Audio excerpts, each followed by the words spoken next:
How to fix Samsung Prevail LTE. Hang and restart problem. नमस्कार दोस्तों, स्वागत है आप सभी का तिकराज यूट्यूब चैनल पर। तो दोस्तों, आज की इस वीडियो पर मैं आपको बताऊंगा कि कैसे आप जो है अपने सैमसंग के डिवाइस पर हैंग और रीस्टार्ट प्रॉब्लम सॉल्व कैसे कर सकते हैं। यहाँ पे दोस्तों क्या होता है, जब हमारे डिवाइस ठीक है हैंग हो जाते हैं तो वो अपने आप रिस्टार्ट हो जाते हैं। ठीक है, इस तरीके का प्रॉब्लम है ये। तो अगर दोस्तों आपकी जो डिवाइस है, ठीक है सैमसंग का, वो भी अगर हैंग हो जाते, हैंग होने के बाद अपने आप रिस्टार्ट भी हो जाते, तो ये किस तरीके का प्रॉब्लम है, ठीक है, और आपको कैसे ये प्रॉब्लम फिक्स करना होगा, आज के इस वीडियो पर मैं आपको सॉल्यूशन बताने वाला हूँ। वीडियो को अंत तक देखिए, जो भी सॉल्यूशन मैं आपको बताऊँगा उसको फॉलो करें, आपका प्रॉब्लम सॉल्व हो जाएगा। ठीक है, वीडियो शुरू करने से पहले दोस्तों, अगर आपने चैनल को सब्सक्राइब नहीं किया है तो सब्सक्राइब करते हुए बेल आइकन को क्लिक करें। अगर आप ऑनलाइन पैसा कमाना चाहते हैं तो वीडियो डिस्क्रिप्शन पर आपको लिंक मिल जाएगा। किसी भी प्रॉब्लम के रिगार्डिंग पर आप हमें ट्विटर पर फॉलो करके मैसेज करें। तो चलिए दोस्तों, वीडियो शुरू करते हैं। तो यहाँ पे दोस्तों जो हैंग एंड रिस्टार्ट प्रॉब्लम है, ठीक है, तो उसको फिक्स करने के लिए आपको सबसे पहले तो स्टोरेज में से क्लीन अप करना होगा। स्टोरेज को क्लीन कीजिए और मोबाइल पे कई सारे एप्लीकेशंस है तो उसको डिलीट कीजिए।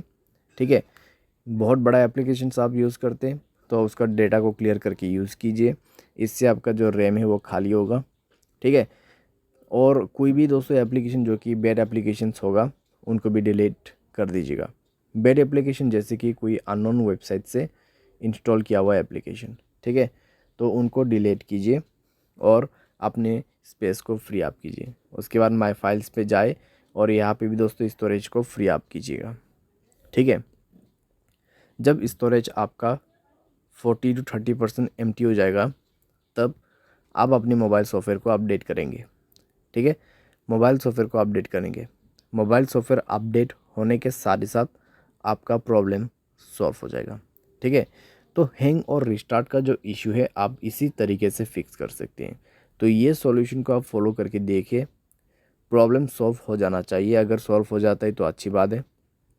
अगर इसके बाद भी प्रॉब्लम आते हैं तो आपको जाना है general management, reset and then factory data reset. ठीक है, फैक्ट्री डेटा रीसेट पे जाके आपको डायरेक्टली मोबाइल रीसेट कर देना है। जैसे रीसेट करोगे आपका प्रॉब्लम सॉल्व हो जाएगा।